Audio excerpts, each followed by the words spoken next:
Hotep family, you're tuning into the pro-black perspective on KWAZ Radio. Make sure you check out the other programs on KWAZ Radio, including the Harsh Reality Podcast, the Bitter Medicine Podcast, and of course, the Learning Curve with the Revolutionary Matron. Today, we're going to do something particularly special. We're going to take away from reading the Book of Power and really apply some principles and some critical analysis of what's going on in Haiti. Because what's happened in Haiti recently was an earthquake of 7.2 magnitude. And it looks to be the same sort of casualties as it was 11 years ago. And 11 years ago, we told ourselves, hey, we're going to do something different. We're going to do better for Haiti. And time has answered our activity. And it has been conclusively, no, we haven't. So today I'm going to read through this article. It's on Al Jazeera, right? I don't usually go to Al Jazeera, but somebody linked it on Twitter. So I said, let me read through it. I read through it, and I want you to understand what Pan-African nationalists should do in regards to Haiti and the world and how we can go about moving forward. So once again, this is the article. Earthquake relief arrives in Haiti and gangs kidnap 2 doctors, And it says kidnaps prompts Port-au-Prince's hospital to shut down for 2 days, further complicating relief efforts, right? So this is going to show you an image of a doctor from the U.S. organization, Medic Corps, transfers a man injured in the 7.2 magnitude earthquake to a helicopter at the Afama Hospital in Les Cayes, Haiti. All right, this is already first thing you see, jump at you, right? U.S. organization, Medics Corps.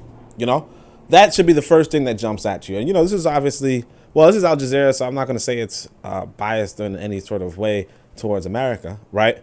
But you see already that that's problem number one.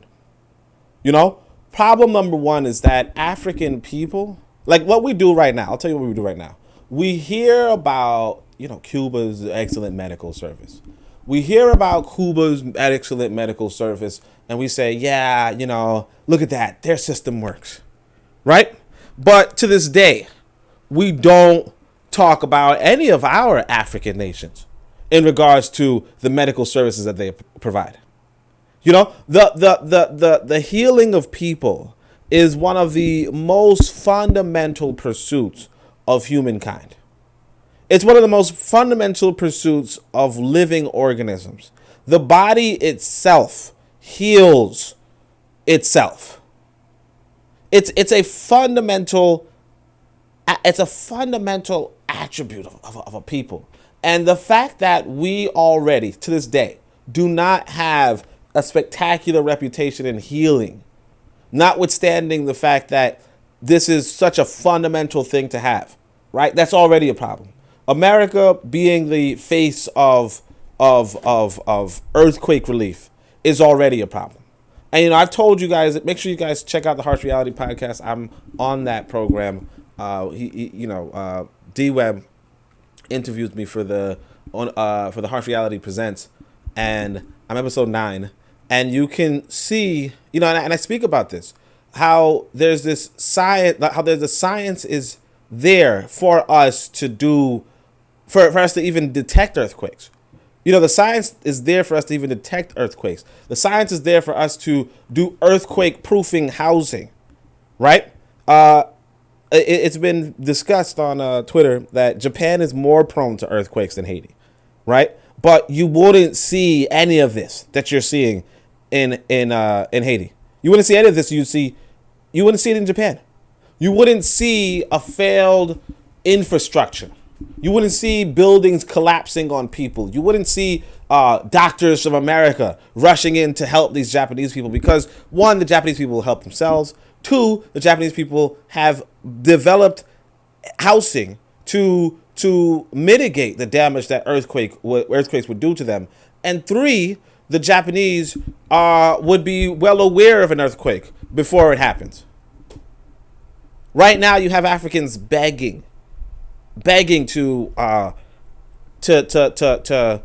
to survive a natural occurrence.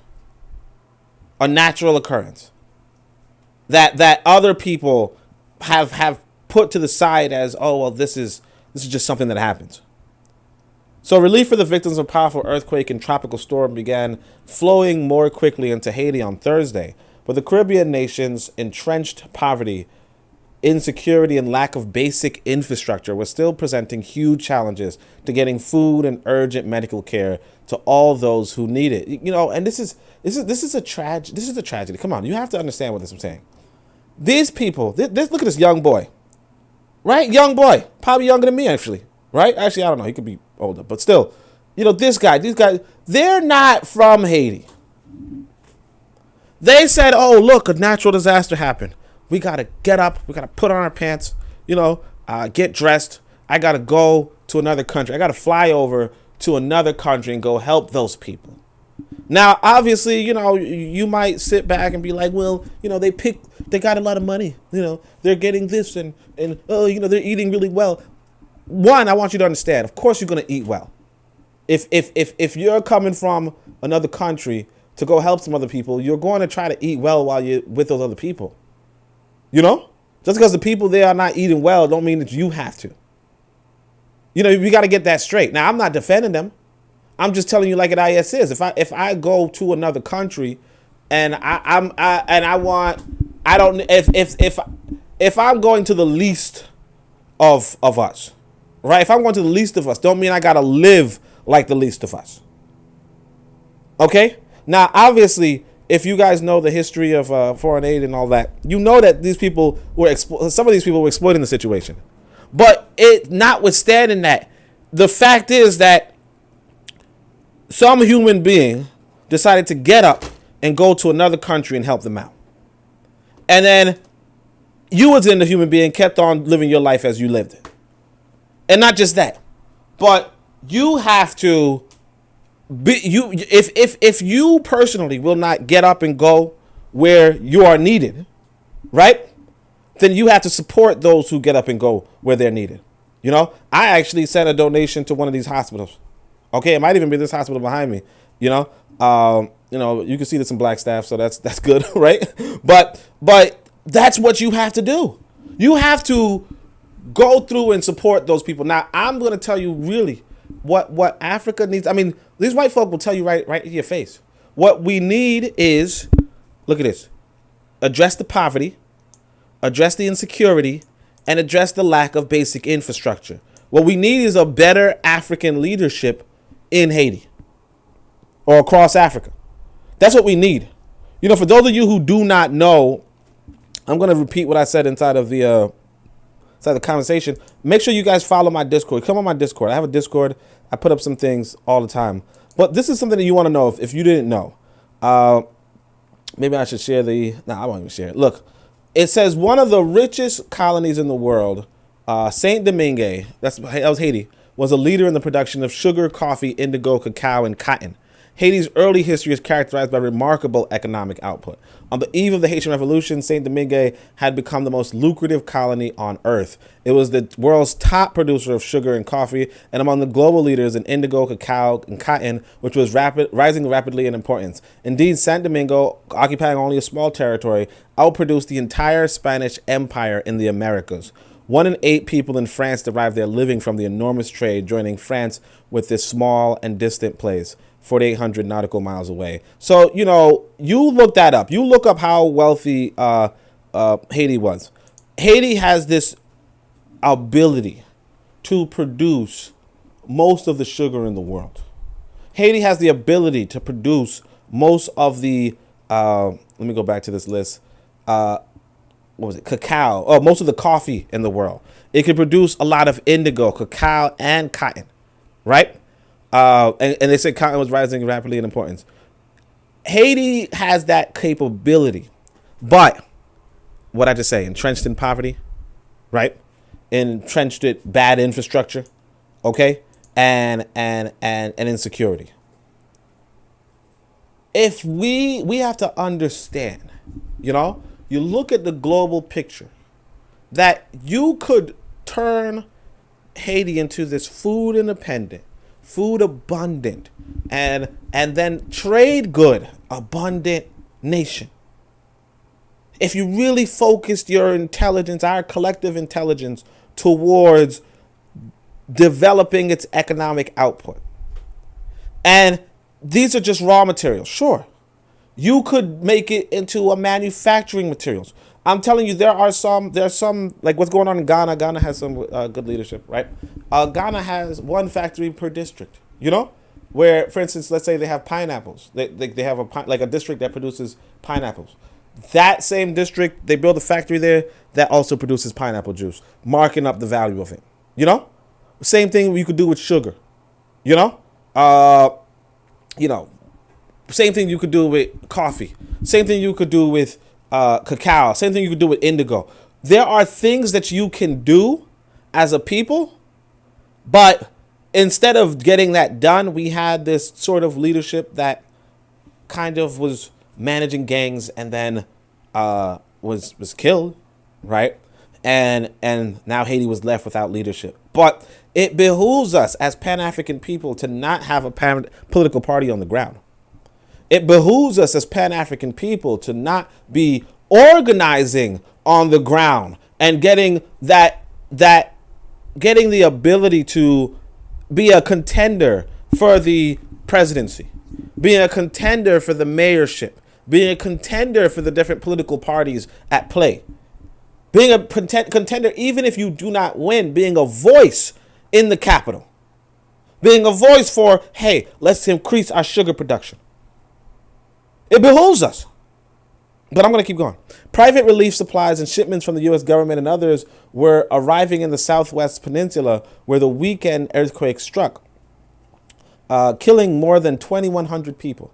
But the need was extreme, made worse by the rain from Tropical Storm Grace, and people were growing frustrated with the slow pace. All right? So adding to the problem, a major hospital in the capital of Port-au-Prince, where injured from an earthquake zone in the southwestern peninsula were being sent, was closed Thursday for a 2-day shutdown to protest the kidnapping of 2 doctors, including one of the country's few orthopedic surgeons. So I want to say this.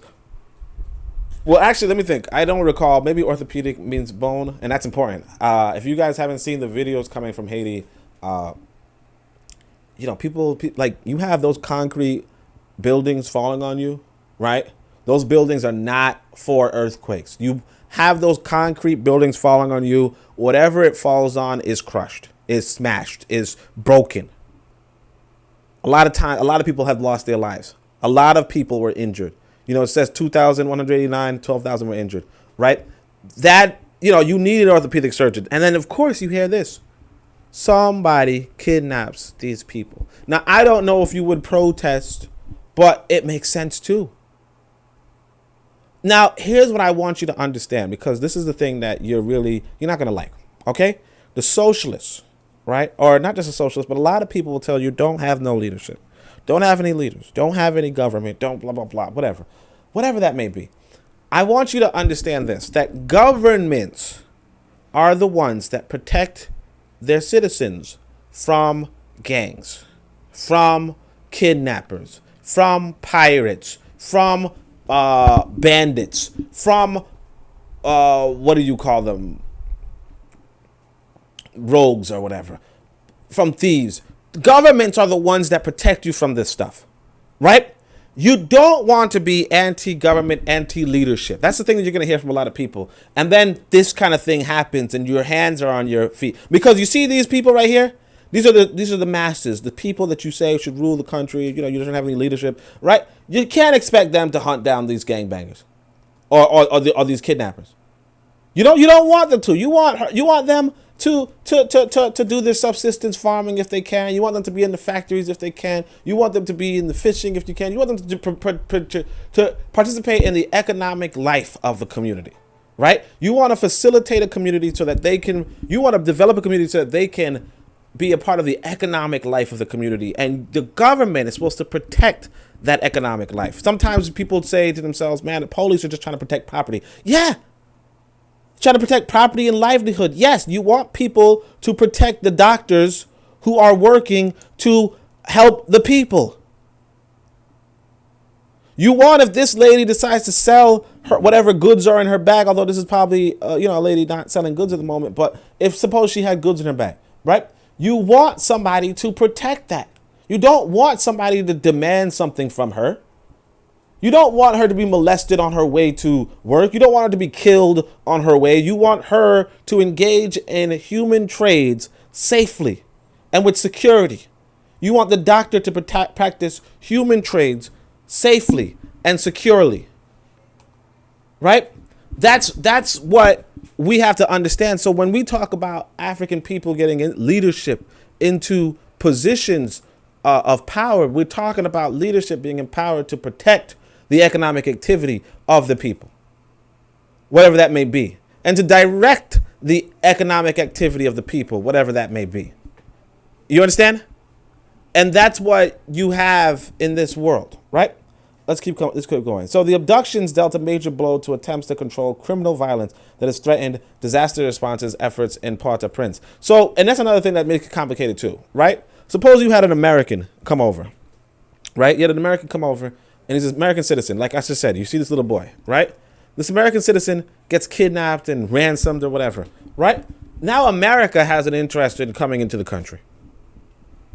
Because it's like, if I send my citizen over to your country, right?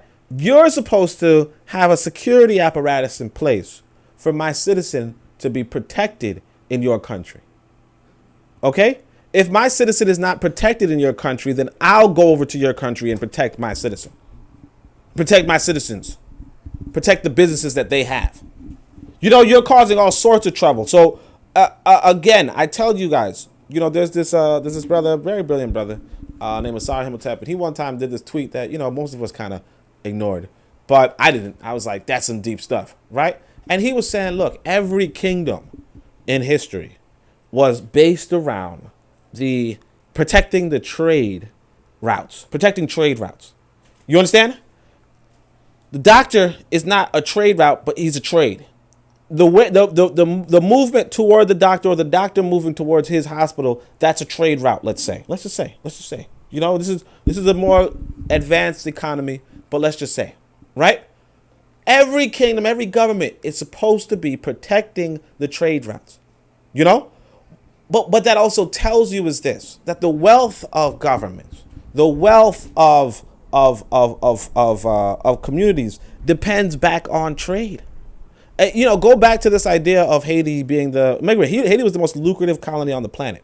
Okay, it was the most lucrative because it was sending its goods to Europe. You understand? Europe had to buy the sugar. Europe had to buy the coffee, not from the Africans working, no, but from the plantation owners or the leaders of the country, what have you. But Europe had to buy that. But the reason why it was rich is because of its trading.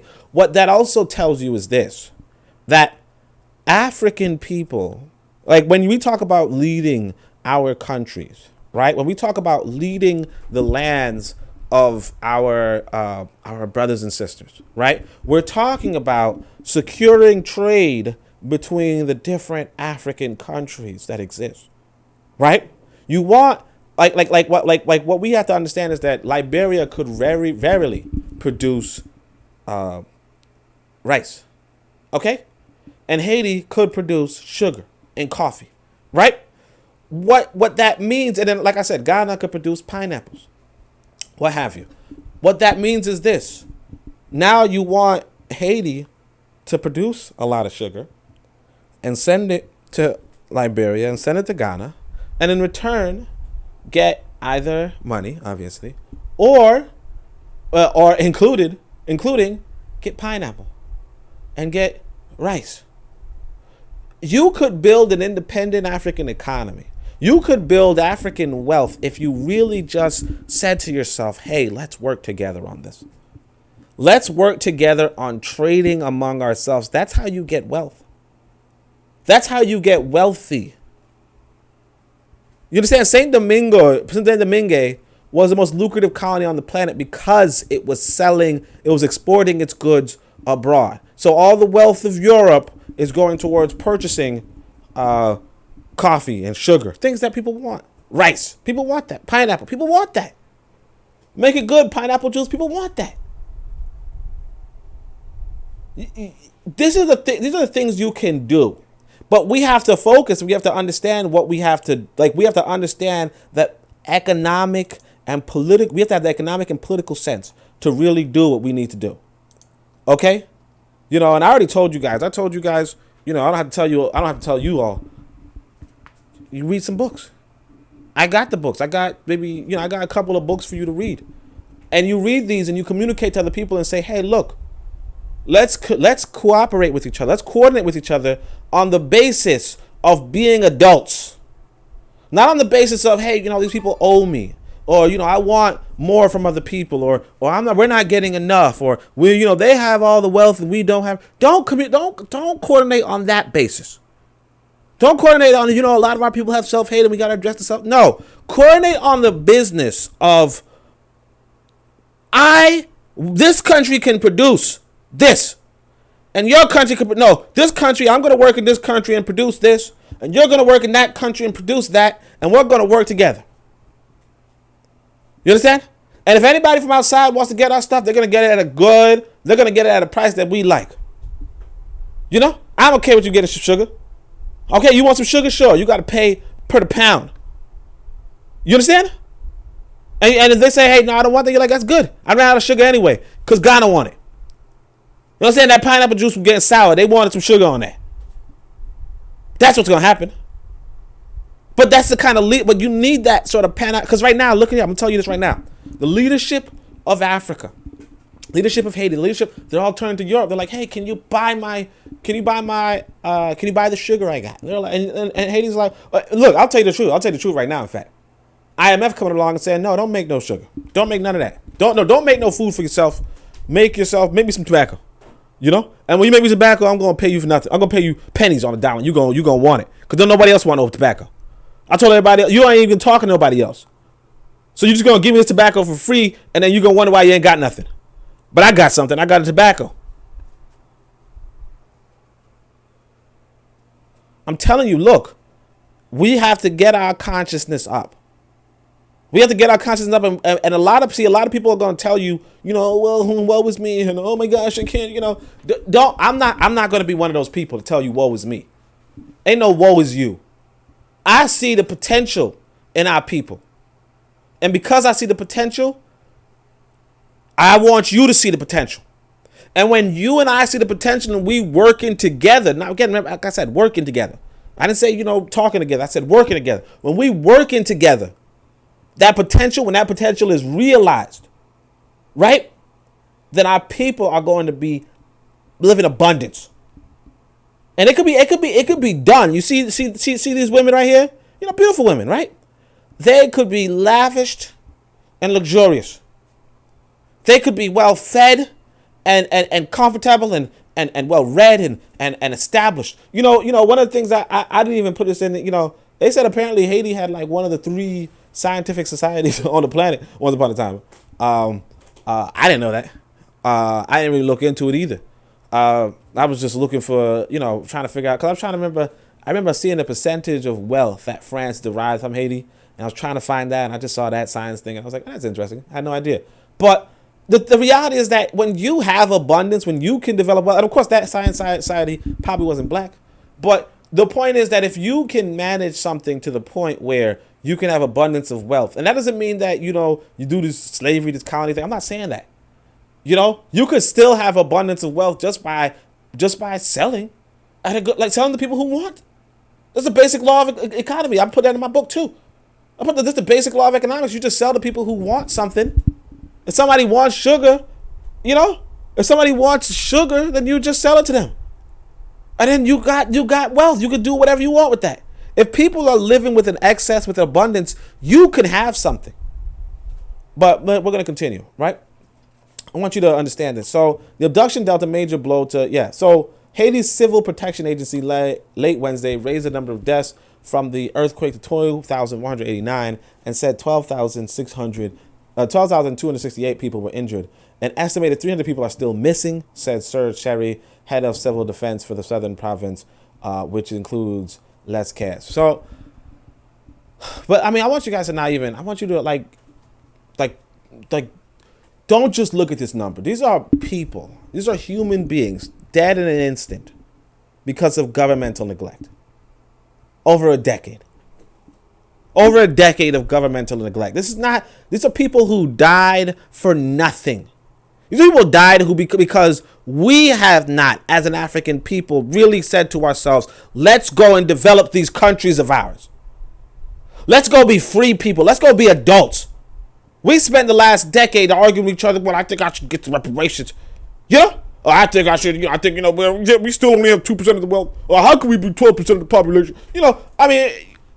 Whatever it is that you were debating, whatever you was arguing, maybe China could come and save us and blah, blah, blah. Whatever it is you were saying, you spent all that time. And what I want you to understand is, look, there's a better day coming. But that better day will arrive when you and I get off of the sidelines and work together. When you and I get off the sidelines and read the same thing, learn the same thing, and meet where that knowledge takes us. And we have to stop with the victim mentality. I hear some, and the thing is that, like I said, you can't go by what the masses want. There's some people in Haiti, they're interviewing them, they're like, oh, well, sure, we're just cursed. Or, this is God's will. I don't like using that word, but, I use it because that's what the people are saying, right? You don't go by that. We have to say to ourselves, because that's what the literature is telling you.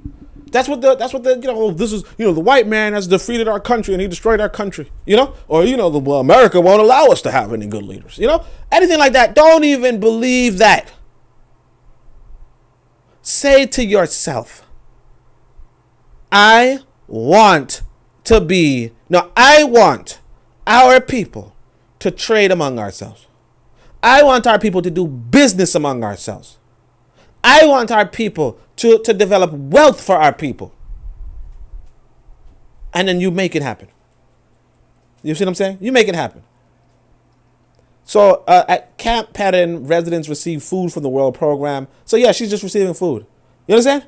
No, there's no reason for another human being from another country to come to your country that was once the most abundant and prosperous country on the planet, right? Well, colony on the planet, right? There's no reason for a human being to come to your country and give you food. You understand? There's no reason for you to be in need of food in a country that can provide for the many. As much as people say, hey, I don't trust the government for anything. This is people, who you trust? Because clearly you trusted the government of other people to have sent another people over to give you a bag of food, a bundle of food. For an earthquake. You will not hear of any other country on this planet, any other advanced country, any other country where the leadership cares for the people, where if an earthquake happens, the people are looking for free food from another people. Maybe if you look for free food from your own people, that makes a little sense, maybe. But from another people, this white man was saying, the people who were most devastated from the earthquake were the same people who are not eating every day. There's no reason to be in a prosperous colony, a prosperous former colony, right? And people are not eating every day. And we have to really care about, you have to care about Haiti. If you're an African person, you should care about Haiti. Apparently, it said maybe 1/3 of all Africans stolen from Africa to slave in the Americas, like the entire diaspora. 1/3 was brought to Haiti. You understand? And of course, obviously not everybody survived. But, that's the devastation. That's how remarkable the situation is. And we have to say to ourselves, we have to care for our people. And sorry for those of you who always listen to me. You're probably hearing a little bit of an accent, right? But anyway, check this out. So the magnitude 7.2 earthquake damaged or destroyed more than 100,000 homes, leaving about 30,000 families homeless, according to official estimates. Hospitals, schools, and offices and churches were also demolished or badly damaged, right? Now, imagine that, 100,000 homes gone in a matter of seconds. 30,000 families homeless in a matter of seconds. That kind of devastation should not be wrought on human beings, not on African people. You know, African people have not done anything to deserve that kind of treatment. And yet, here's the thing. Here's the issue. No, I shouldn't say that. I shouldn't say we haven't done anything to deserve that kind of treatment. What I should say is that African leadership has failed African people. Your leadership had to fail you if you are losing so many homes from an earthquake. Now, I'm not going to tell you that earthquakes aren't a serious thing.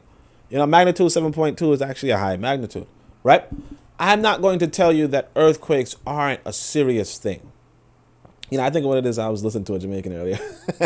Right. But I'm not going to tell you that earthquakes aren't a serious thing and that, you know, maybe, you know, in some places, you know, an earthquake big enough can do something, right? But even say this. Why are the people homeless from that? If you have a community, if you have a culture that recognizes that earthquakes can happen, right? Then you will have immediate shelter and immediate replacements and immediate ways to address this. You know, you wouldn't hear, oh, well, you know, look, I'm telling you this. I'm telling you the truth. You know, because this story come out of, you know, early COVID, right?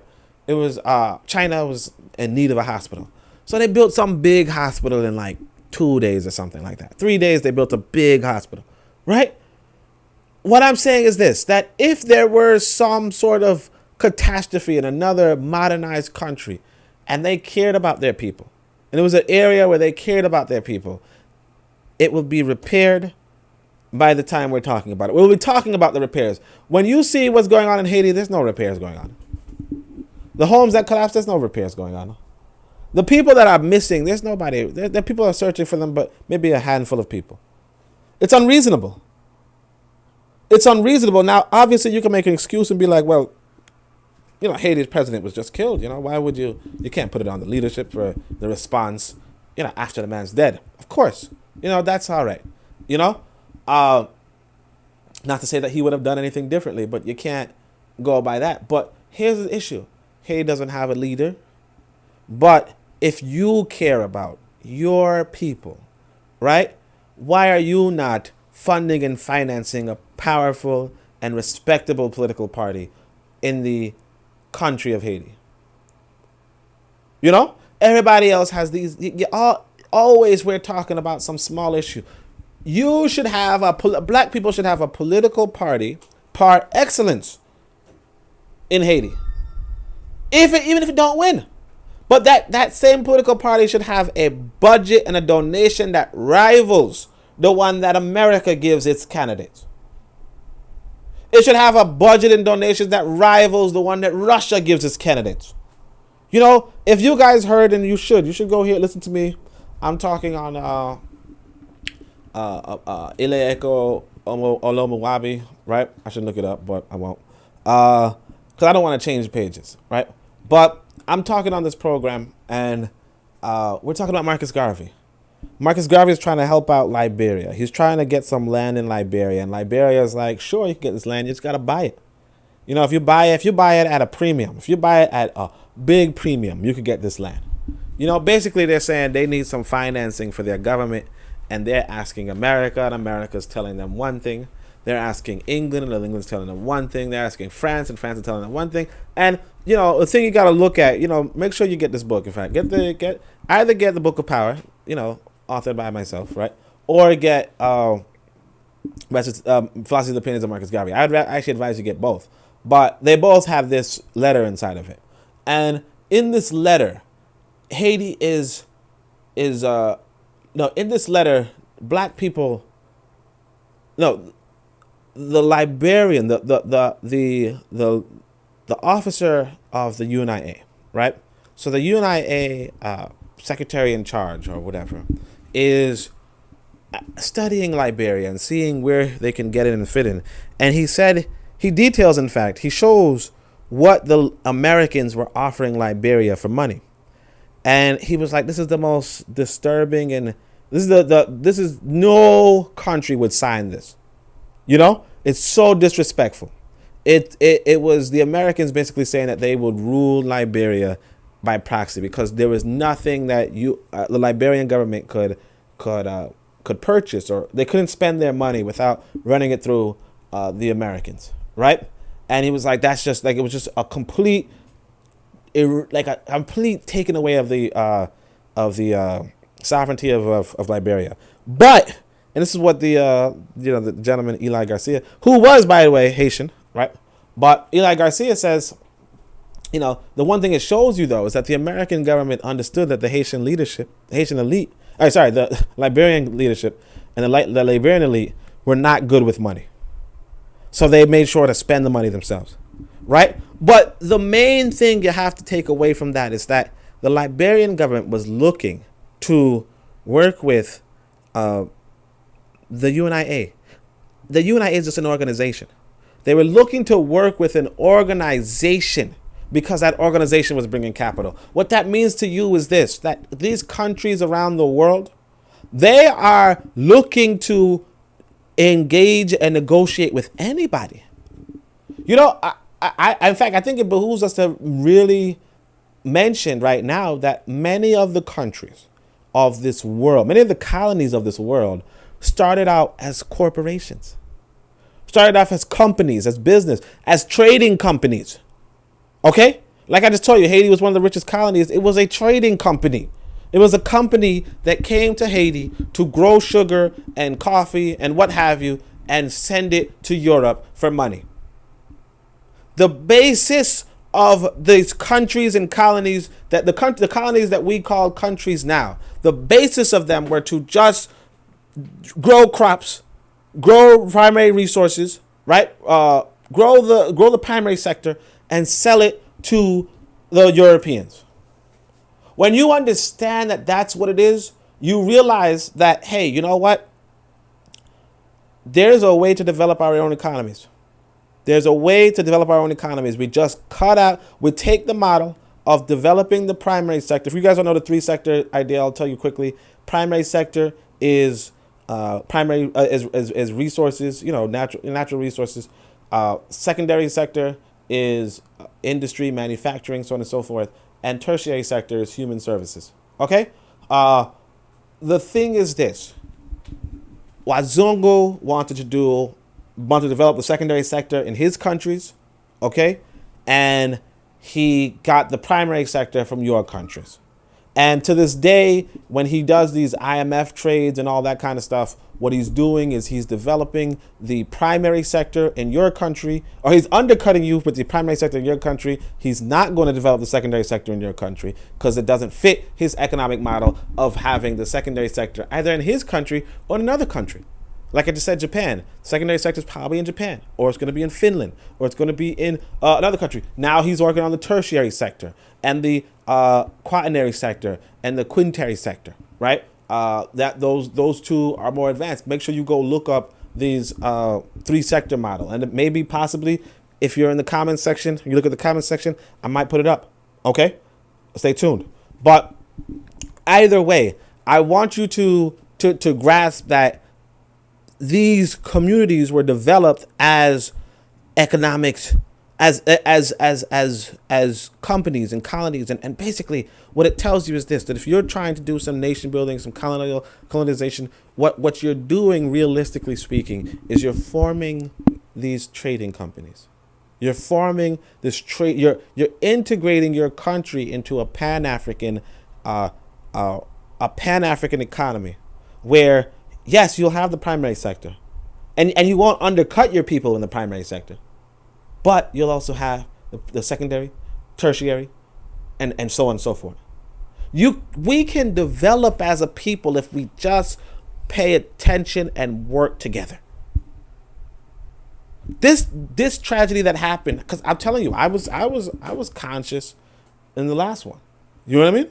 And I was like, well, wouldn't it be amazing if we had our own black, blah, blah, blah. And the reality is that nothing happened. The reality is that this little white boy might be a young boy. I don't know. This little white boy is, I got to go do something for Haiti. And black folk are like, oh, will somebody do something for Haiti? It's despicable. But let's keep going. Somebody be like, oh, is Haiti cursed? Did we deserve this? Like, it's not that you deserved it, but you have to work against it.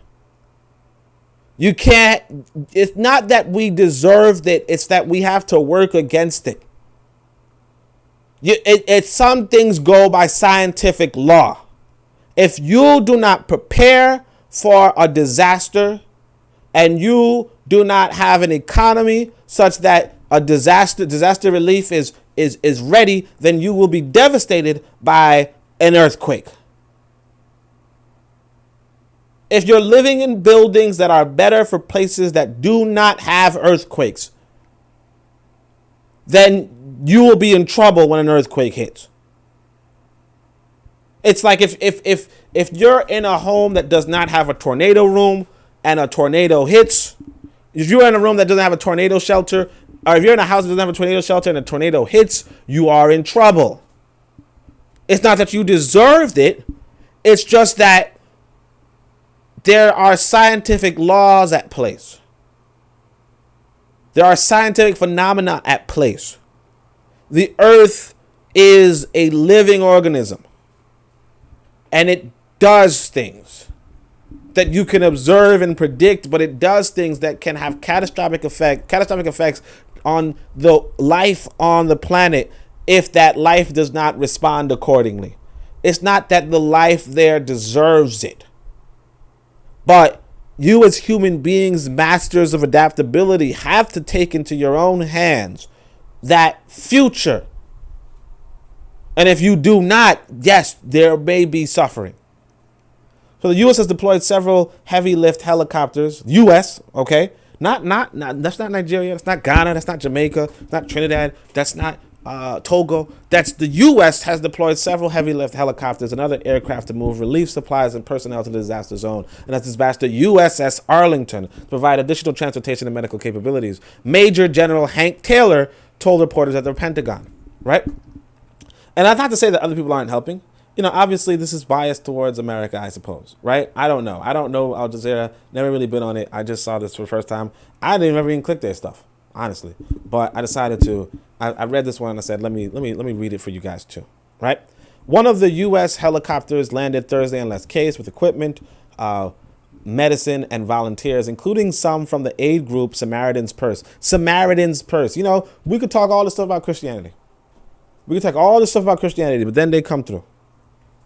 That's a shame. You could be like, hey man, we gotta embrace Igbo. Or hey man, you gotta embrace Yoruba. Or hey man, really you gotta go back to your African spirituality system, blah, blah, blah. And then Christians come through. And then here's the thing. When you're sitting down on a line like this, like these people right here, you're in a queue, and these people are like, hey, well, God bless you. Or Christ be with you. Right? That's already powerful propaganda for their religion. It's not, sure, they could be like, you could be like, hey, man, why are you talking all this stuff? And they're going to tell you, well, when I was very needy, when an earthquake hurt me, when I lost my family, these white angels came from the sky. It's not what I'm saying. You understand? You have to do way better as a people. As a people. As a people. Monte Otikere, a biomedical technician with the organization, said volunteers were prepared to operate a self-contained hospital unit capable of handling a variety of orthopedic procedures. People were injured. Distributing aid to the thousands left homeless will be more challenging. Sherry said officials are hoping to start clearing sites where homes were destroyed to allow residents to build temporary shelters. Now they're building temporary shelters, tents. There were whole tent towns in Haiti a long time ago. And of course, like I said, I saw this documentary and we were outraged at the time. We were like, oh man, the people in the documentary, they were buying $40 steak while the people next to them were in shelter. And it's like, yes, if you come from a well-to-do location, I'm not saying that you should waste all that money on, obviously that's expensive, right? But at the same time, you have a standard of living yourself. And the reason for the standard of living for the people in tents is their government, not yours. You understand? And I know some people say, well, you're moving the donation, the charity money, so on and so forth. Yes, true. That is true. And I don't excuse it. I think it's horrible. I think it's horrible to use, so on and so forth. But again, it becomes worse when they're not doing the work. But the people who are really not doing the work is you and me. The people really not doing the work. The people really not doing the work is you and me, because Haiti should have that radical political party that is building some infrastructure for them. And if it doesn't have that radical political party that's building that infrastructure for them, if it doesn't have that radical political party that has the orthopedics and hospitals in abundance and food in abundance and trading in abundance and wealth in abundance, if it doesn't have that going on, or the scientific know-how to know when because look, I'll tell you this thing you have to realize. 3 days before the earthquake happened, the New Yorker said, hey, there's an earthquake coming. Not just that. When an earthquake happened, the same day that it happened in Haiti, happened in Alaska. Another earthquake happened in Alaska. Same day. But we don't know about what, we're not talking about Haiti, Alaska. Why? Because they probably said, oh, it's an earthquake, cool. Might have been stronger, might have been weaker. I don't know. I don't care. Who cares? The point is, they handled it. They could handle it. Why are we... And then we're complaining, oh, well, the aid's not going to us. Yeah, well, look, the aid, it's not about the aid. Nobody's, the aid money is not the money that you should be looking at. You're looking at as they say about black folk, they say, Negroes always knocking on the wrong door, talking to the wrong people, asking the wrong questions. The aid is this government really doing what it's supposed to do. Being on top of this government. And sure, look, governments kill the opposition. Do you know that? But you have to be radicalizing the people somehow. I want you to understand the world history. You have to understand world history. I'm not a fan of socialism. You know that, right? But you got to look at the lives of different people. Even Garvey recognized this dude. Most people recognize this dude named Lenin, right? Lenin organized the Bolsheviks from outside of Russia until the moment came to strike. You understand? Then the Bolsheviks were on the ground. I want you to understand what I just said, actually. So he has this political party, right, that some of them are in Russia, some of them aren't. He's not in Russia, right? Because he's, if he's in Russia, they'd probably kill him on sight, right? He's agitating the people. He's organizing movements to get control. And eventually, when the time comes, he's marching inside of Russia, taking it over, and he sits inside the big house and implements a new USSR. You understand? At some point, you have to realize, and it's the thing that, I don't really respect socialists like that, but state capture is one of the things that's primary to the socialist philosophy, to the Marxist philosophy, and that's something that you have to understand too. That you have to capture the state one way or the other. If you look at the war that America just lost, some people were fighting against, they were agitating against America for years, for 20 years. Fighting against America for 20 years, and then they get to march into the Capitol. They won. The person who marches into the capital of Haiti at any given moment should be of our design. Should be somebody who's familiar with the works of Garvey, John Edward Bruce, Carlos Cooks. You understand? Like I said, I'll make it easy for them. I'll make it easy for them. I'll give you the book. Say, look, you got to be familiar with these people. Because when you're familiar with these people, when you're familiar with Maurice Bishop got built an airport for his people in a matter of years. Include the literacy of his people in a matter of years. You get the knowledge of Sankara, you giving that food independence in a matter of years. You understand? Dessalines is in that. You get that Dessalines consciousness. You're not waiting in line. You understand? You could have that, but instead of doing that, you're complaining. A lot of people just, oh man, I wish this would happen. Oh, woe is us. You have to be about state capture.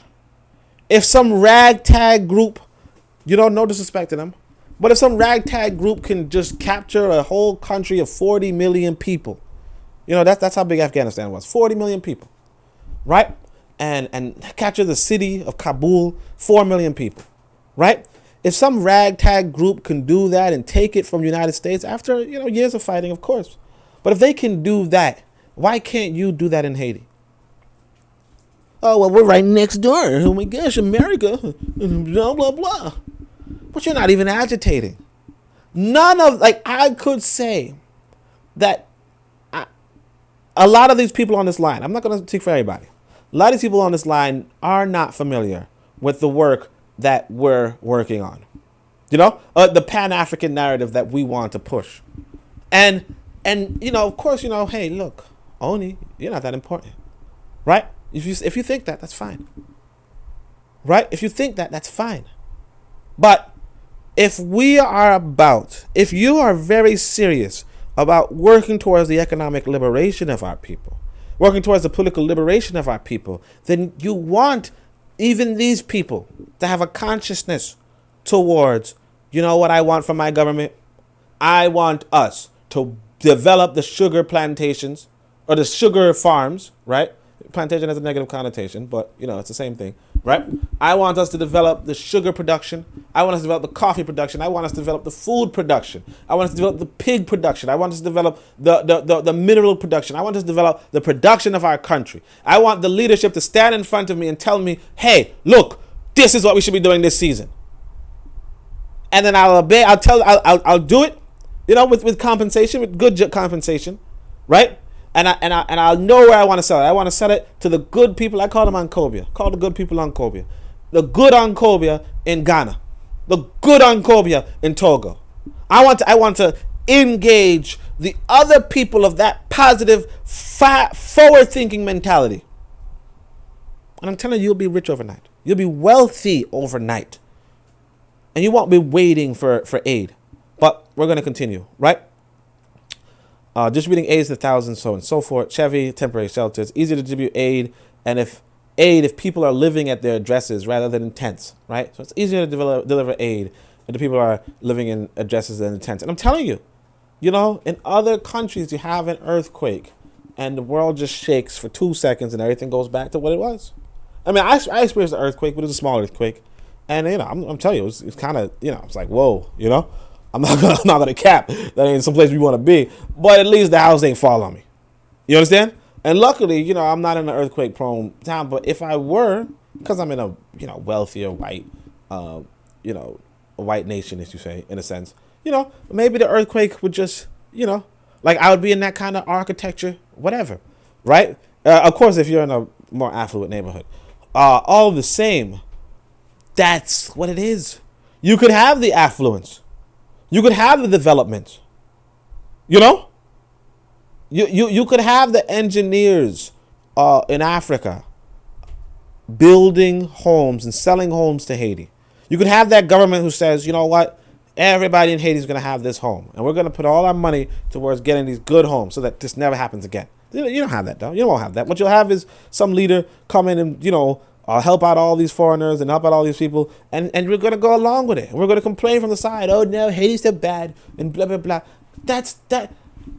You have to look at human beings. But, I digress. Let me see if, make sure everybody can hear me.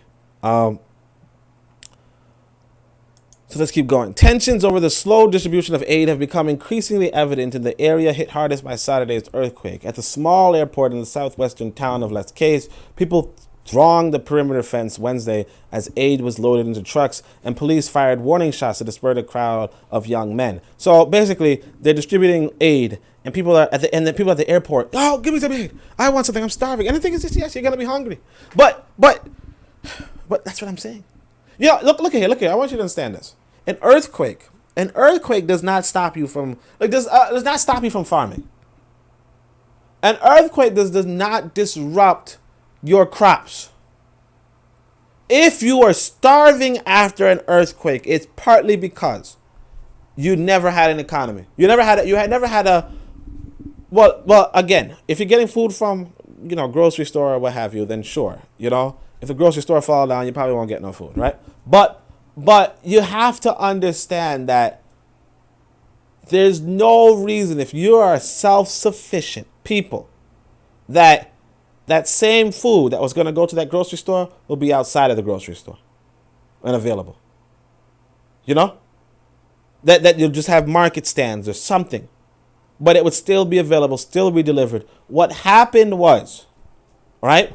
What happened was, this is not a viable country. And the people begging for food, and this is the trouble, you know, everybody feels entitled to something. Oh, give me some food, I'm hungry. Yes, you know, and it's bad that you're hungry. No, it's bad that you need food, but it's bad that you're hungry. Not in this kind of, like, with good economic sense, with good, you know, some people call it estate planning, some people just call it planning. But let's just say state planning, right? With good state planning, with good leadership, you could have that food. And you won't have to look at the next man and say, I want what he has. Because you'll have it. The next man should come to you and say, I want what you have. You know?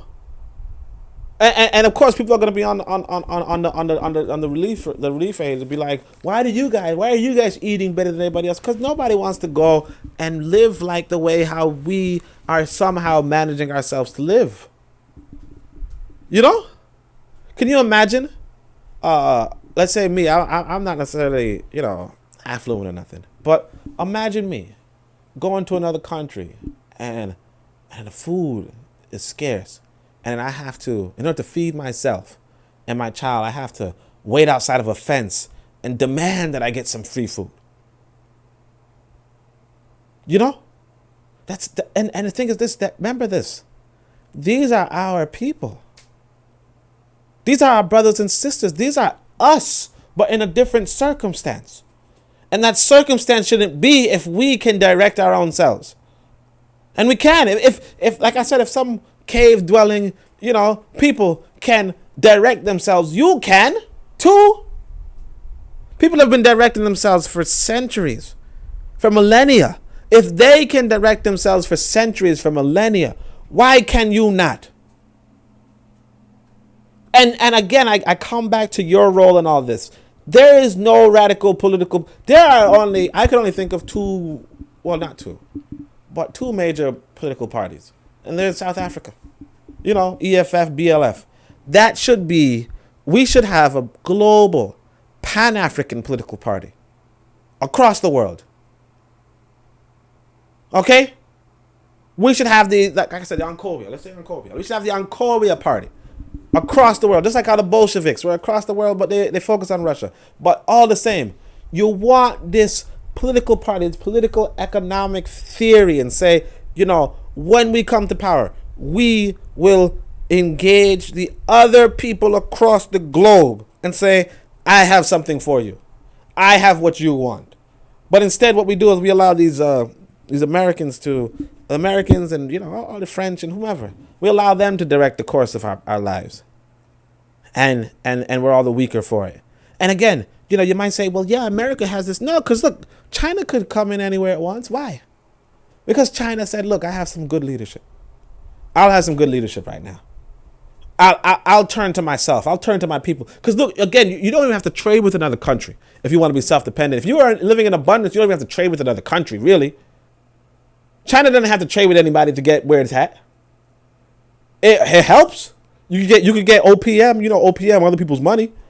That's about it, though. You know.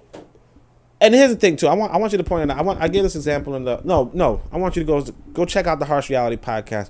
You know, show some love there. Okay, go subscribe to the Harsh Reality podcast. You can see the link in the description. Subscribe there. Show some love. And listen to the lecture there, because I'm going to tell you about oranges. You know, I want you to listen to that. All right.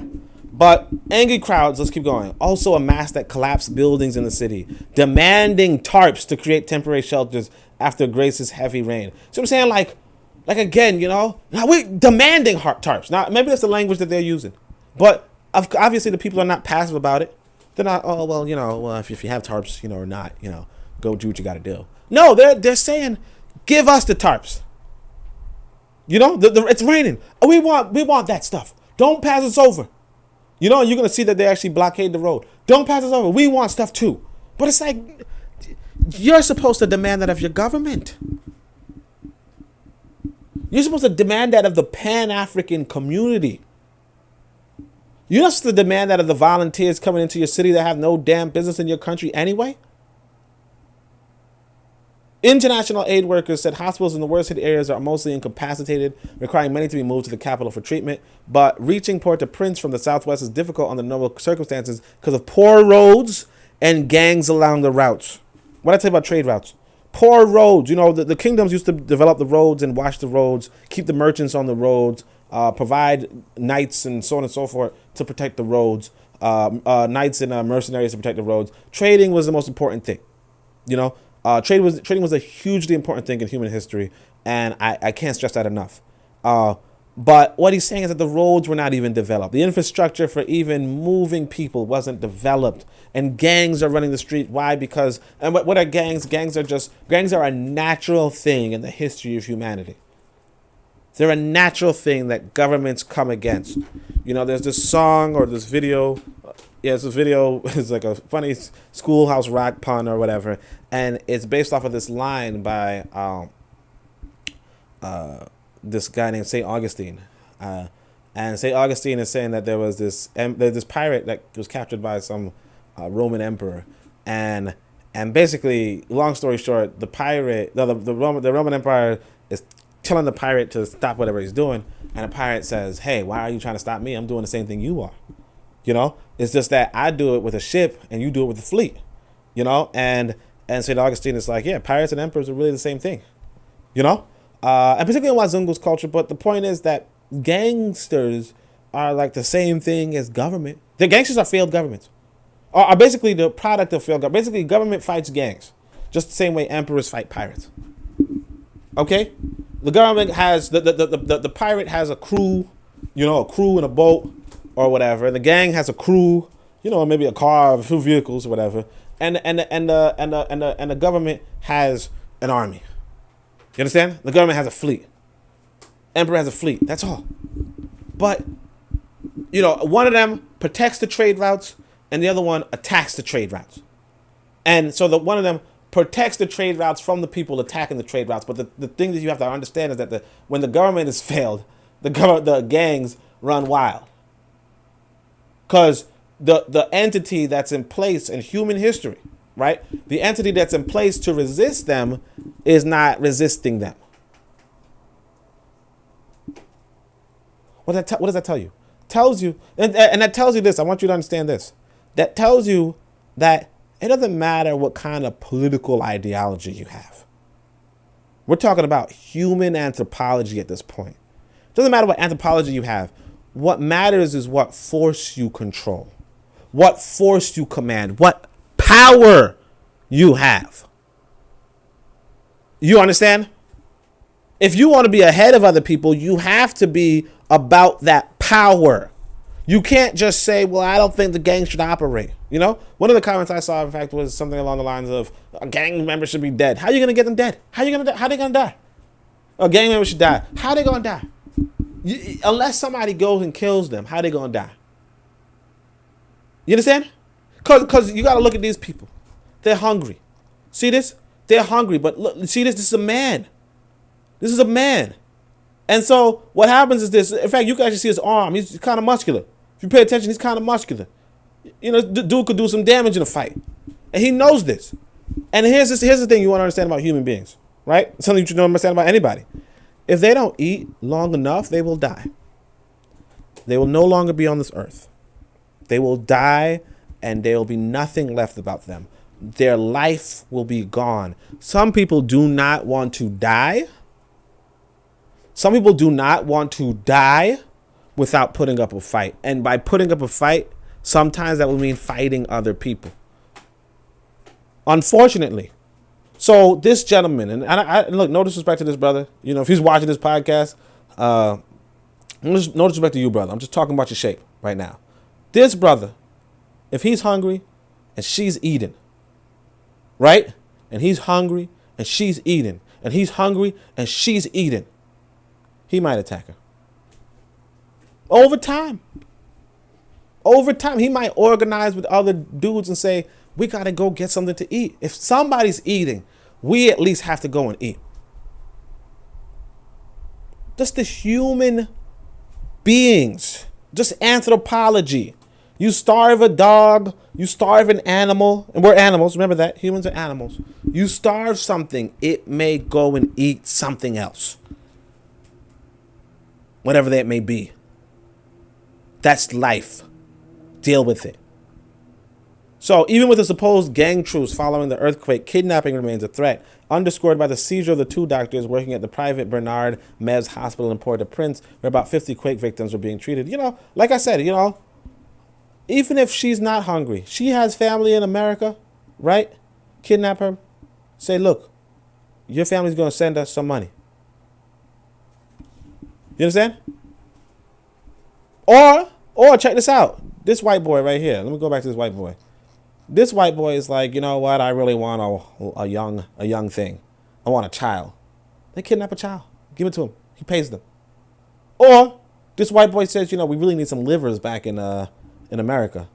They kidnap that lady, chop her up, give him the body parts. I'm not gonna. I would usually say no disrespect to this guy. Actually, I probably shouldn't because he's probably a doctor or something, right? But what I'm trying to tell you, in fact, whatever, who cares? But the point, or even this guy, right? But the point is, or even this lady, she's like, I can make a fortune off this guy's organs. You understand? And the kidnappers probably bringing people. Oh, this person was injured already. And the organs. Anybody who wants your organs, because the thing is this, like I said, if you're hungry, you could sit in your house and die. Okay, you could sit in your house and die. Right? There were people that happened to some people. In fact, there was like a snowstorm or something inside of Texas. People just sat there and died. Right? You could do that.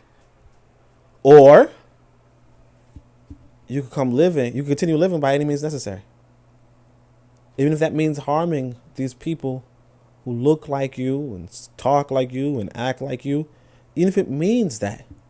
And I mean, that's an unfortunate thing, but you have to understand that people want to survive. People want to survive. And there's nothing against the people. I'm not saying there's anything wrong with the people. What I'm saying to you is this. Your role in this is not to condemn people. Your role is to organize people. Your role is to get the political party and the political consciousness popping and in the hands of people.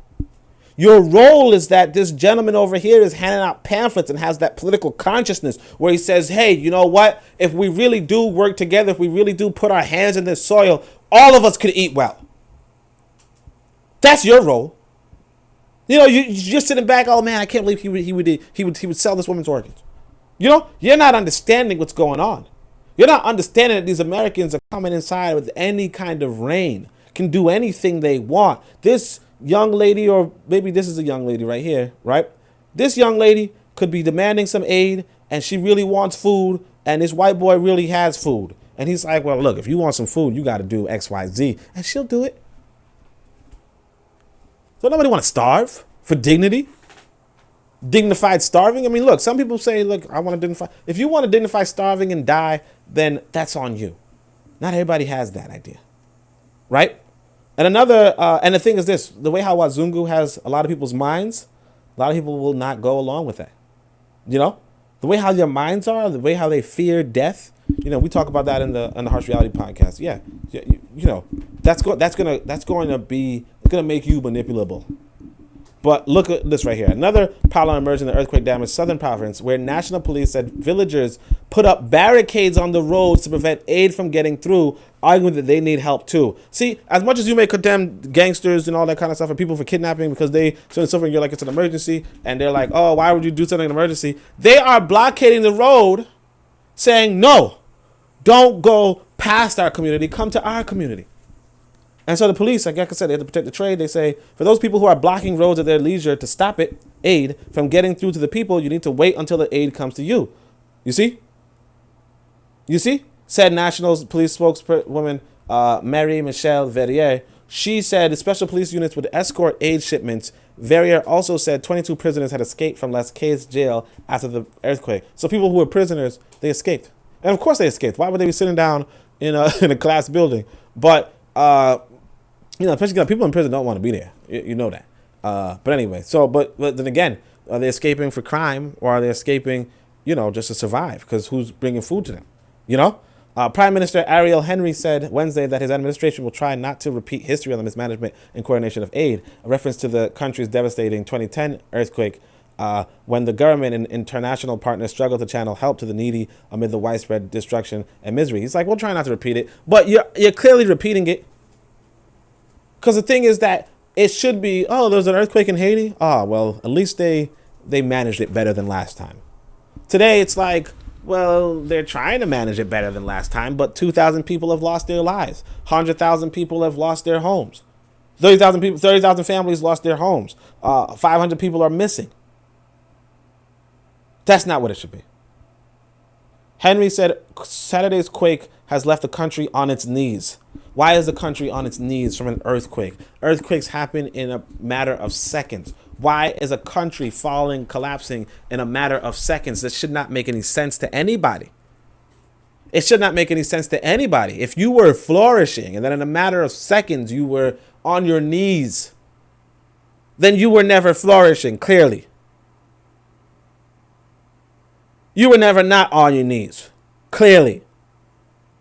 Why are you, an African people, on your knees? Meanwhile, the core group, coalition of key international diplomats, and again, like I said, these are people trying to profit from the trade. Everybody's trying to profit. These are potential bandits, as it is. Potential bandits, potential thugs, potential gangs, in the sense that they're trying to get something from somebody else that's not intended for them. As much as bad as it sounds. But if they're trying to pass through and you're disrupting it, then what does that mean? Because, see, you never even know if the doctor who's kidnapped was supposed to... Well, this is actually a movie thing. But people watch movies. But in movies, yeah, you kidnap the doctor so that they can help your people. Fancy that. But of course, they also kidnap the doctor to ransom them for money.